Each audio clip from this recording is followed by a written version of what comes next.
यह डिक्टेशन 90 शब्द प्रति मिनट की गति से अमर उजाला के संपादकीय पेज से है।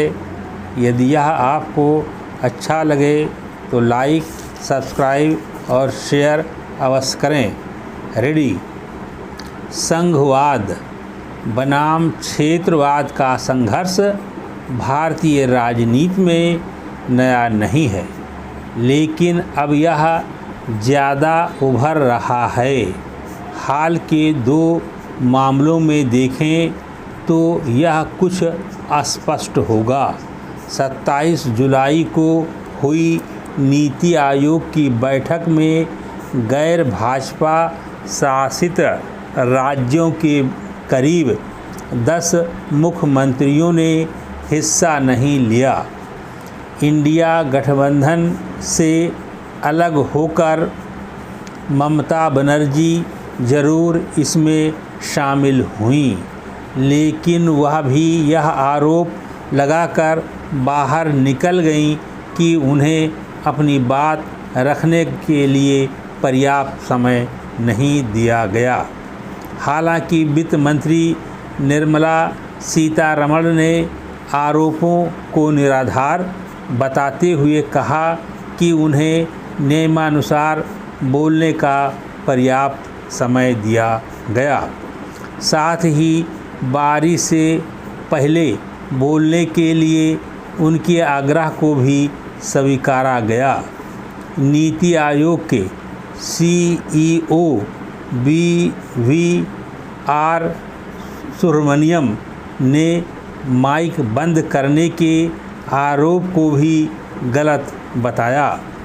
ममता के बीच में ही बैठक छोड़कर बाहर निकलने का राजनीतिक नतीजा यह हुआ कि नीति आयोग में प्रधानमंत्री ने जो एजेंडा सेट किया कि राज्यों के कल्याणकारी एवं विकासोन्मुख प्रशासन के वह कैसे वाहक बनेंगे, इस पर कोई विशेष चर्चा जनता के बीच नहीं हुई। सिर्फ पश्चिम बंगाल के क्षेत्रीय मामले बनाम केंद्र की राष्ट्रीय राजनीति ही सुर्खियां बनी। दूसरा मामला झारखंड से भाजपा सांसद निशिकांत दुबे ने यह कहकर नया विवाद खड़ा कर दिया है कि झारखंड पश्चिम बंगाल और बिहार के कुछ हिस्सों को मिलाकर नया केंद्र शासित प्रदेश बना देना चाहिए। इस बयान को भी ममता बनर्जी ने आड़े हाथों लिया और कहा कि वह बंगाल का विभाजन नहीं होने देंगी। इससे झारखंड के मुख्यमंत्री हेमंत सोरेन भी आग बबूला हो सकते हैं। निशिकांत के बयान को इतनी गंभीरता से नहीं लिया जाना चाहिए।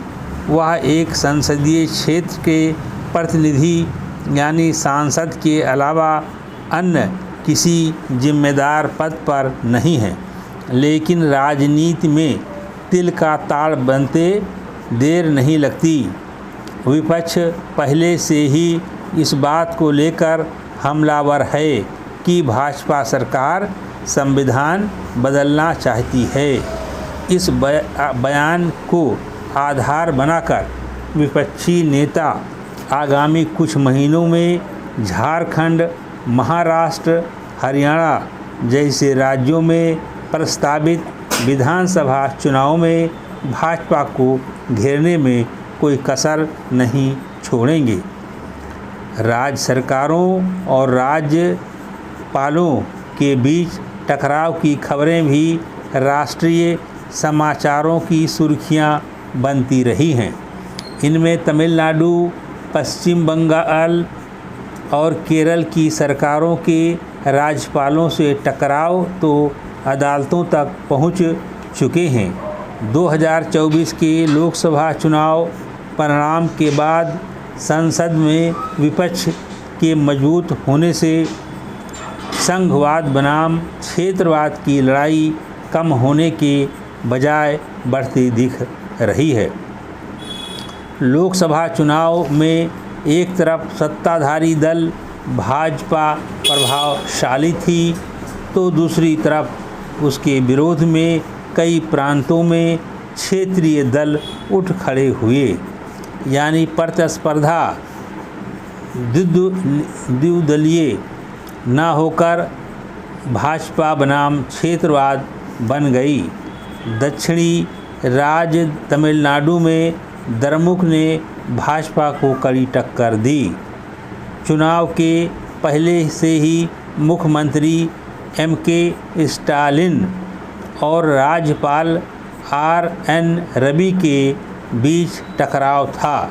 यहाँ तक कि राज्यपाल ने राज्य के संयुक्त विधानसभा सत्र की बैठक में अभिभाषण ब्रैकेट में जो राज्य सरकार द्वारा लिखित एवं अनुमोदित होता है ब्रैकेट बंद पढ़ने से इनकार कर दिया था। ऐसा ही कुछ केरल में भी हुआ। यहाँ राज्यपाल आरिफ मोहम्मद खान एवं वामपंथी गठबंधन के मुख्यमंत्री P. विजयन के बीच सर्वाधिक मतभेद विश्वविद्यालयों में कुलपति नियुक्ति को लेकर हुआ। समाप्त।